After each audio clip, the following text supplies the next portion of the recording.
The things that great leaders do that managers often miss. This is what we'll be talking about today on How to Lead, the podcast for CEOs, founders, and leaders who want some clear tools, techniques, and strategies to help them lead well so their teams thrive and results follow. And I dare say, so they avoid being like Linda the bad manager.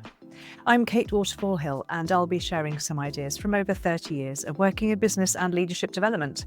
But before we dive in, as always, a quick reminder, if you find my take on leadership useful, but want to go deeper into elevating your own leadership skills or those of your managers, then do check out my website, waterfallhill.co.uk.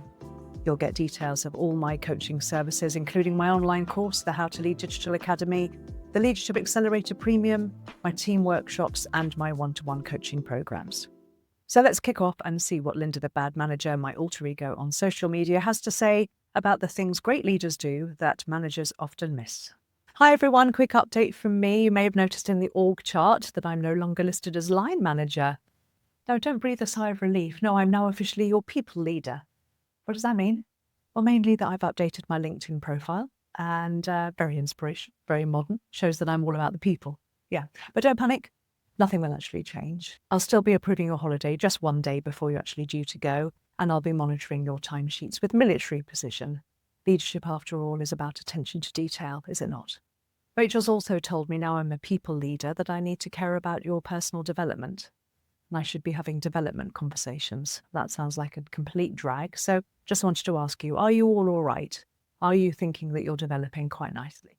Excellent. I shall tick that box and tell Rachel we've done that then. I'll be introducing a new initiative called Coffee with Linda, so I can tell you about how busy I am while you sit quietly and love every minute. So rest assured, whilst my title might have changed, my unique management style has not. People leader, line manager, emperor of middle management. Who cares? Call it what you like. Don't forget your timesheets are still due in by 4 o'clock on the dot. Well, sadly, Linda's not alone when it comes to thinking that the title is all that matters, because the big question is it just about titles? Well, you might have noticed that some organisations are experimenting now with titles like people leader instead of line manager. It might seem like a small shift in language, but it actually reflects something bigger potentially. Companies are beginning to recognise that managing tasks and leading people are not the same thing. And as with all change, there is a catch. You can change a title on someone's email signature without changing how they behave. A badge that says people leader doesn't automatically make you one. And here's where the real difference comes in, because managers often focus on tasks, systems, and outputs. Very much needed, but the great leaders balance those things with people. Their clarity, motivation, growth, and well-being. So this episode isn't really about what you're called, it's about whether you're doing the things that great leaders do, or whether you're missing the human part of your role. What managers often do well is a great big list of things. We ought to give them some credit. They keep organisations functioning. They approve holiday requests and expenses. They track KPIs and project deadlines. They often deliver performance reviews and make sure compliance and policies are followed. And they, importantly, report upwards to senior leaders. And these things definitely matter. They stop chaos from creeping in. Imagine if nobody approved budgets or checked quality control. It would be carnage. There is a limitation to this style because when that's all you do, your people don't experience true leadership. They experience administration. They feel like cogs in a machine. Yeah, sure, the work gets done, but often without energy, loyalty, or creativity. And if you've ever worked for someone who was efficient, organised, maybe even fair, but utterly uninspiring, that's management without leadership. So what do great leaders do that everyday managers miss? Well, they zoom out from the task list and zoom in on people. They do things like this. They set and communicate a vision. They explain not just what needs doing, but why it matters. They coach rather than just supervise. They build people's confidence and capability so those people can take on more.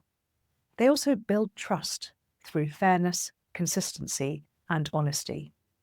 Importantly, they balance accountability with empathy. They don't shy away from high standards, but they enforce them in ways that motivate rather than terrify. They also model vulnerability. I've talked about Brené Brown before, but she puts it brilliantly. Having the courage to say, I don't have all the answers, actually builds trust and psychological safety. So great leaders understand that results come through people, not in spite of them. Why does this difference really matter? Well, it's easy to think, as long as the work gets done, who cares? But the difference between managing and leading shows up everywhere. First of all, performance. Gallup research shows teams with engaged managers are 21% more productive. Pure task management doesn't engage people. Leadership does.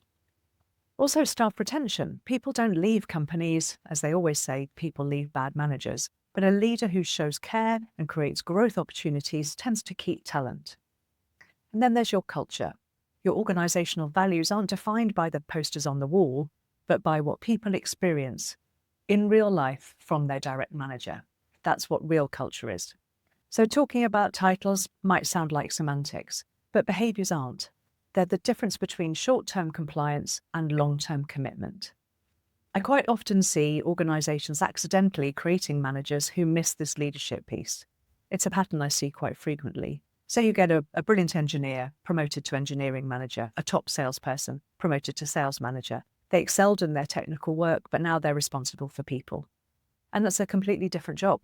Instead of writing code or closing deals, they're expected to coach, motivate, and handle conflict, but they're rarely trained in how. So what do? They fall back on what they know, the technical side. They stick to the tasks, processes, and control, because that feels safe. And then they neglect the people side.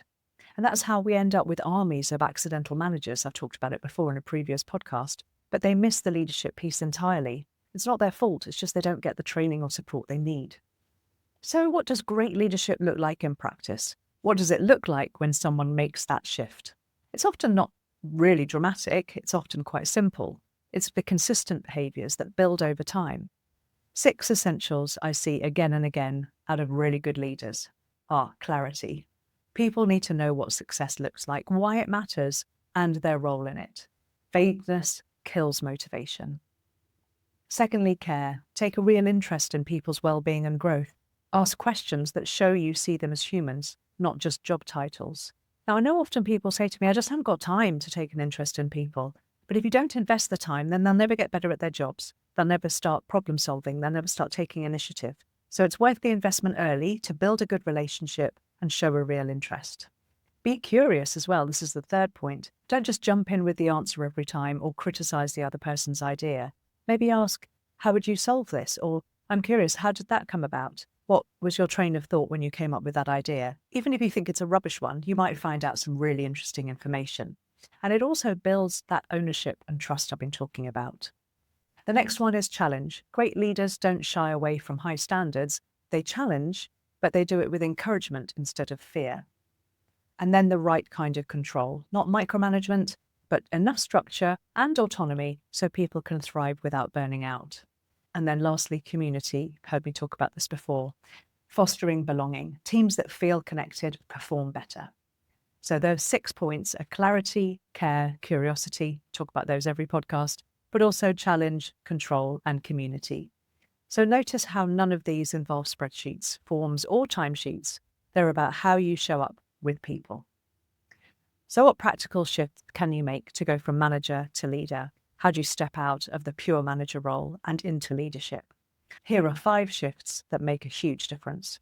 First of all, audit your week. Have a look at how much of your time is spent in admin versus people conversations. If it's 80-20 admin, you've probably got a problem and you need to flip it. Have a look at booking intentional people time. Don't just meet when there's a project update or when you can squeeze it in between other things.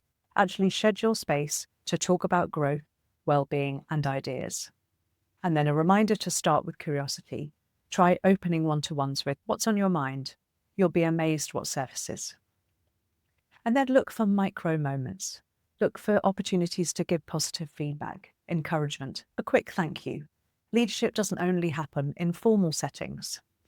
Importantly, explain the why. Managers say, do this. Leaders say, here's why it matters. And that small shift creates motivation.